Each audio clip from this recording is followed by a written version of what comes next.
Oi, pessoal, tudo bem? Bom dia, boa tarde, boa noite. Sou a professora Patrícia de Literatura e hoje a gente está aqui para falar um pouquinho sobre Graciliano Ramos.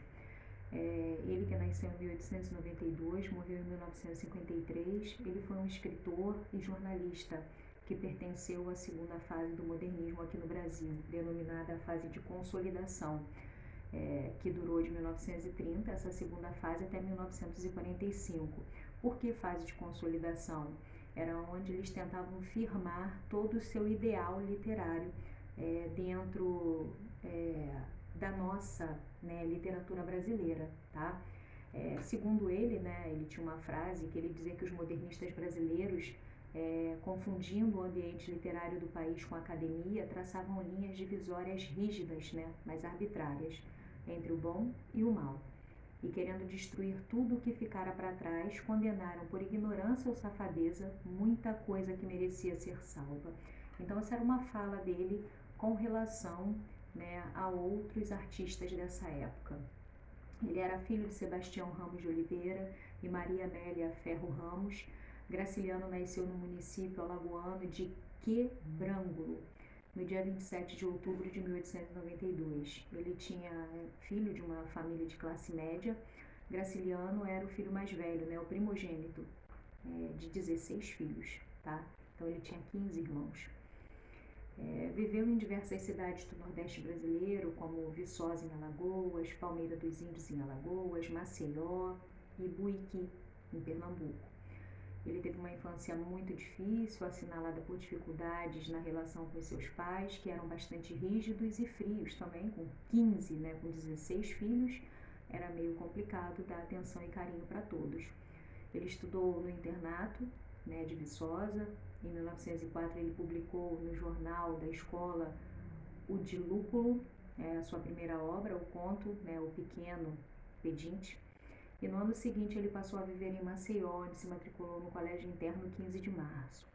Foi nesse colégio que ele estabeleceu uma relação de identificação com a língua e com a própria literatura. Então foi ali que ele começou a se aprofundar naquilo que ele realmente veio a fazer depois, né? Que era escrever, né, lindamente, como ele sempre fez, né? Quando ele terminou o segundo grau, no ano de 1914, ele seguiu aqui para o Rio de Janeiro, ele veio para o Rio de Janeiro. Na cidade, ele trabalhou como revisor dos jornais, no Correio da Manhã, O Século e A Tarde, né? Esses eram os nomes dos jornais que ele trabalhou aqui. Em 1915, né, no ano seguinte à chegada dele ao Rio de Janeiro, ele se casou com Maria Augusta Barros, que faleceu pouco tempo depois, né? E com ela ele teve 4 filhos. Também atuou na carreira política, foi eleito prefeito da cidade de Palmeira dos Índios em 1928, cargo que ocupou até 1930. A partir de 30, então, ele assume a direção da imprensa oficial e da instrução pública do estado de Maceió. Em 36, ele casa-se novamente com uma mulher chamada Heloísa Leite de Medeiros, com quem ele teve mais 4 filhos, Ricardo, Roberto, Clara e Luísa. Foi filiado ao Partido Comunista, sendo preso sob acusação. Após, mesmo possuindo, né, uma personalidade muito ácida, o próprio escritor ressaltou que em qualquer lugar ele estaria bem. Sendo na cadeia, ele disse que tinha até saudades da colônia correcional, né, e que ele tinha deixado lá bons amigos. Então ele diz que até da cadeia, né, ele sentia saudades e que até na cadeia ele deixou e fez bons amigos. Graciliano, ele faleceu no Rio de Janeiro no dia 20 de março de 1953, perdão. Ele foi vítima de um câncer, né, um câncer no pulmão. Ele fumava muito, né, e ele veio a falecer então desse câncer. O Graciliano, ele deixou várias obras, né? Escreveu romances, contos, crônicas, literatura infanto-juvenil e, segundo ele, qualquer romance é social. Mesmo a literatura Torre de Marfim, que é um trabalho social, porque só o fato de procurar afastar os outros problemas é uma luta. Então ele dizia que mesmo aqueles romances que não tratam de um problema social, eles também são de cunho social. Porque quando eles não falam desses problemas e dessas mazelas que nós temos, né, à nossa volta, esse romance ele tem o intuito de te afastar desse meio, de te tirar, né, dessa mazela. Então, ele também tem um cunho social, que é te afastar desses problemas, pelo menos por um instante, enquanto você estabelece essa relação com a leitura. Algumas obras, né, que se destacaram do Graciliano Ramos Caetés, que ele publicou em 1933, Vidas Secas, em 1938, São Bernardo, em 34, A Angústia, A Terra dos Meninos Pelados, Brandão, Entre o Mar e o Amor, em 1942, Histórias de Alexandre, em 44, e algumas obras, né, que fizeram sucesso também do Graciliano, mas que só foram publicadas após a sua morte, isso quer dizer, obras póstumas, né, foi Memórias do Cárcere, que foi publicado em 1953, no ano que ele falece, né, do câncer no pulmão, A Viagem, que foi em 1954, Linhas Tortas, que foi publicado em 1962, isso quer dizer 9 anos após a sua morte, Alexandre e Outros Heróis, que também foi publicado em 62, Cartas, em 1980, quer dizer, mais de 20 anos, né, após a sua morte, O Estribo de Prata, em 1984, e Cartas a Heloísa, em 1992. Então, essas foram as obras, né, que foram publicadas póstumas, isso quer dizer, após a morte de Graciliano. O romance Vidas Secas, que foi publicado em 1938, é um romance documental.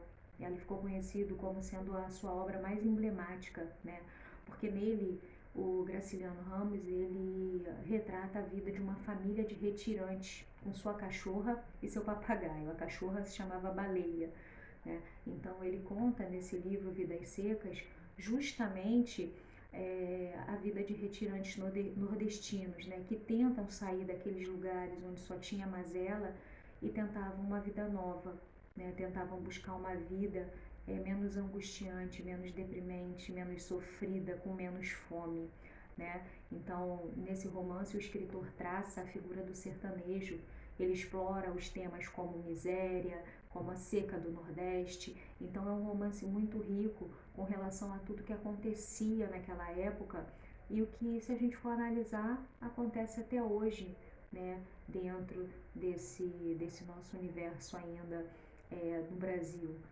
O Nordeste ainda existe muita seca, ainda existe muita gente miserável, isso quer dizer que vive em condição de miséria, que não tem às vezes ao menos um prato de comida para comer, e ele retratava isso muito bem, né, dentro desse romance, né. Algumas curiosidades que a gente pode falar do Graciliano, né, que ele não chegou a fazer nenhum curso superior, né, e algumas de suas obras elas foram adaptadas para o cinema, né? Vidas Secas mesmo é uma que tem o filme, né, que foi baseado no livro de Graciliano Ramos. Na publicação da sua obra Angústia, em 1936, o Graciliano estava encarcerado, isso quer dizer, ele estava preso, até pelo regime, né, que a gente tinha naquela época, de forma que o original foi entregue por Heloísa, né, que era sua esposa, a editora José Olímpio, que foi responsável então por essa publicação. Eu queria falar um pouquinho com vocês sobre o romance, né, Vidas Secas, porque acho importante que a gente fale um pouquinho sobre esse romance que ele escreve, né, onde tinha um narrador onisciente. Isso quer dizer, um narrador que estava ali, né, que conseguia captar toda a história, né, e lembrar que esse livro ele é feito de 13 capítulos, né, cada capítulo tinha um nome específico. O primeiro capítulo era a mudança, o último capítulo era a fuga. Os principais personagens, né, as principais personagens desse livro era o Fabiano, que era um nordestino pobre, alcoólatra, que representa o chefe da família e designa, né, assim, para você entender que ele era um homem ignorante e grosseiro muitas vezes, mas era até mesmo pela sua condição de vida, né? Tinha assim a Vitória, que era uma nordestina sofrida, lutadora, que era mulher de Fabiano e mãe dos 2 filhos dele. Os filhos que representam, né, os filhos de Fabiano era Fabiano e Vitória, o menino mais novo e o menino mais velho.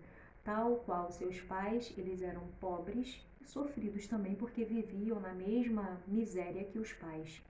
Baleia, que eu falei, era a cadela, né, que eles deram o nome de Baleia, era muito querida por todos da família, sobretudo pelos meninos, e ela era tratada como um membro mesmo da família.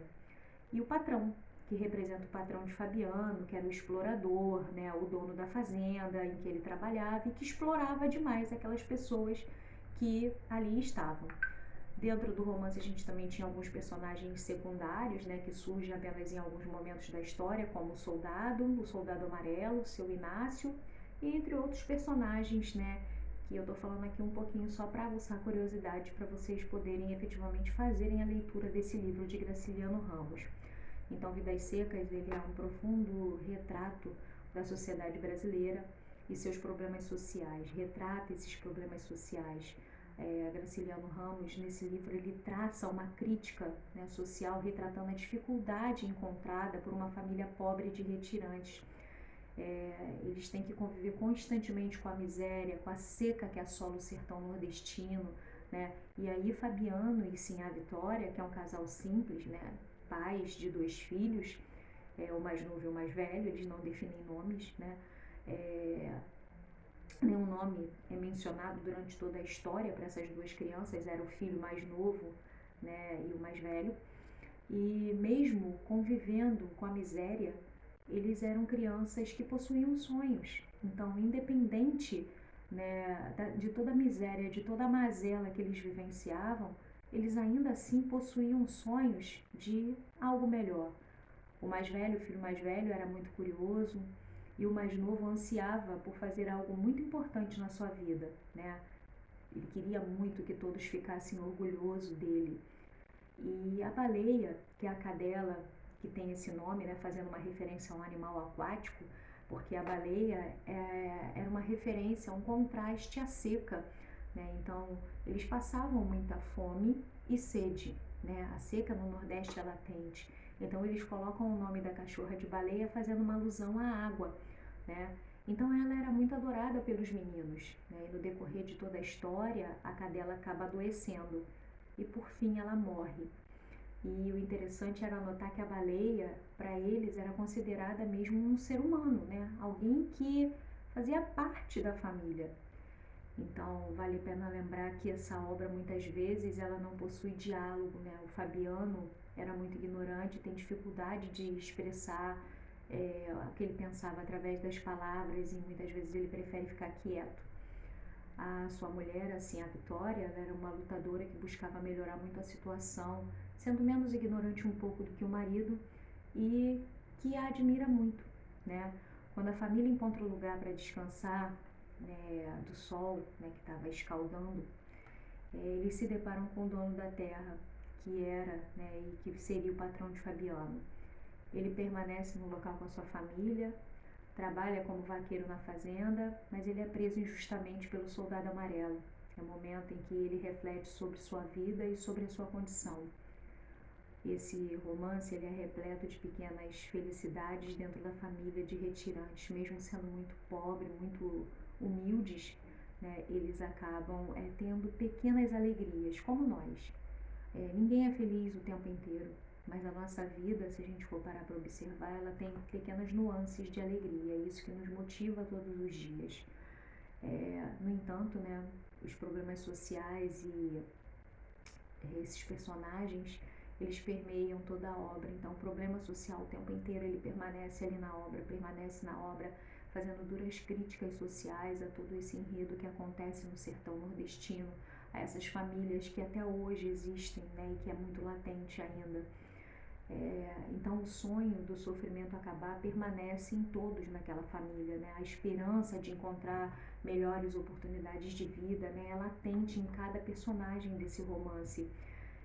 E o último capítulo, que é a fuga, ele aponta que a seca vem novamente assolando essa região nordeste, né, com o verão que se aproxima. Assim, eles começam uma nova fuga, sendo a mesma do início, a fuga da seca. Então você percebe que o livro ele é um ciclo, né? Ele começa aqui e ele vai terminar no mesmo ponto que ele começou, que é a busca de sair dessa seca do sertão nordestino.